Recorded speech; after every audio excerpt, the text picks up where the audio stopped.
Assalamualaikum warahmatullahi wabarakatuh. Perkenalkan, nama saya Muhammad Ramlan Saifullah Fasasi dengan nomor induk mahasiswa 857632247. Kali ini saya akan melakukan praktikum PDGK 4107 praktikum IPA di SD dengan judul praktikum lensa cembung dan cermin cekung. Adapun alat dan bahan yang saya gunakan pada praktikum kali ini adalah yang pertama ada meja, kemudian ada lensa cembung dan cermin cekung yang saya ganti dengan kacamata dan sendok sayur. Kemudian ada layar dan yang terakhir adalah sumber cahaya. Saya menggunakan lilin. Dalam kehidupan sehari-hari, cermin dan lensa adalah alat optik yang sering kita jumpai.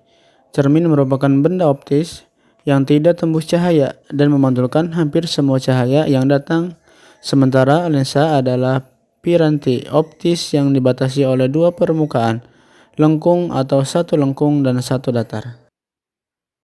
Langkah percobaan. Langkah pertama, susun lensa yang saya ganti dengan sendok sayur dan letakkan di depan layar dan sumber cahaya. Nyalakan lilin, aturlah posisi benda dan lensa sedemikian rupa hingga pada layar terbentuk bayangan yang paling tajam. Setelah bayangan paling tajam diperoleh, kita akan mengukur jarak benda, yaitu jarak dari lilin ke lensa atau sendok sayur, dan jarak bayangan dari sendok sayur ke layar. Ulangi percobaan ini beberapa kali dengan mengubah kedudukan lilin untuk mendapatkan set data yang berbeda. Pertama, jarak benda 3 cm dan jarak bayangan 6 cm. Kedua, jarak benda 4 cm dan jarak bayangan 4 cm. Yang ketiga, jarak benda 6 cm dan jarak bayangan 3 cm. Kesimpulan, lensa cembung adalah lensa konvergen atau lensa yang mengumpulkan cahaya. Percobaan ini bertujuan untuk menentukan jarak fokus dan kekuatan lensa dengan mencari bayangan nyata yang terbentuk pada layar yang secara otomatis menghasilkan bayangan terbalik. Berdasarkan ketiga data pengukuran tadi, jarak fokus rata-rata lensa cembung adalah 2,0 cm, sehingga kekuatan lensa yang dihasilkan yaitu 50 dioptri.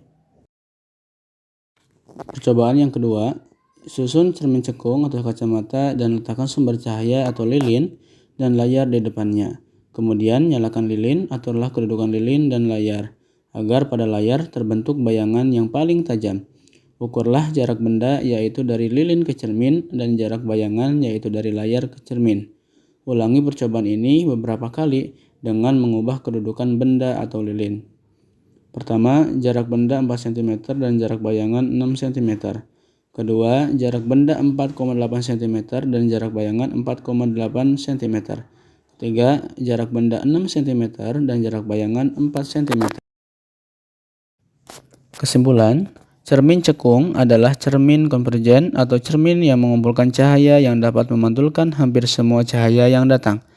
Percobaan ini bertujuan untuk menentukan jarak fokus cermin dengan bayangan nyata yang terbentuk pada layar yang juga menghasilkan bayangan terbalik. Berdasarkan ketiga data pengukuran tadi, jarak fokus rata-rata cermin cekung adalah 2,4 cm.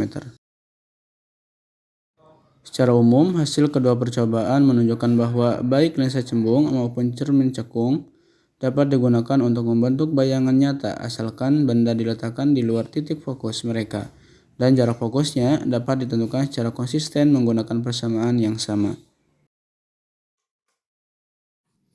Terima kasih sudah menyaksikan. Assalamualaikum warahmatullahi wabarakatuh.